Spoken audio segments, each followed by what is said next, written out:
Hello guys, welcome to Smriti lifestyle. सकाल उठिक देखिली तो मामा पूजा कर ईशान तो किसी समय वेट कली। तापरे ईशान पूजा सरिबा परे मामा आम फटाफट बाढ़ी देले कि खीरी डालमा कानिका खट्टा। तो मुझे फटाफट ताको खाईदेली खीरी डालमा खट्टा आउ कानिका को। तापरे मो सान भौणी मोर बाहर झोटी करा। मो सान भौणी कहला, दीदी तू करेनी, मु आज झोटी करी, तू देखे मु केमती झोटी पकाउची। झोटी तापरे मो भौणी पकेला। तापरे हठात जनक सहित मोर देखाला, से मोर अति खास देखंतु सांग सह देखाला जे स्कूल फ्रेंड थिला विष्णुप्रिया।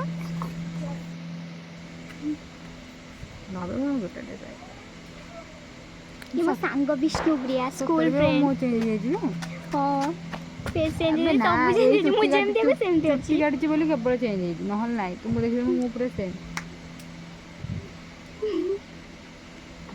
तापरे दिजनाक गप सारिया परे सीता बाटर पड़ला। मु घर भीतर आसे देखिली मामा मंडा तैयारी करुची। तो मो मंडा देखिली। तापरे देखिली बोरा भी छणा होची हमरो। तापरे संध्या हो गला। संध्या हो गला परे तापरे हमरो बरगड़ा टेका हला। देखंतु बरगड़ा टेका होची हमरो। बरगड़ा टेके सारिबा परे तापरे भोग होइथिला। भोग जहा होइथिला हम तो खाइलु। दही पुरा भी होइथिला भाई ताको खाइ के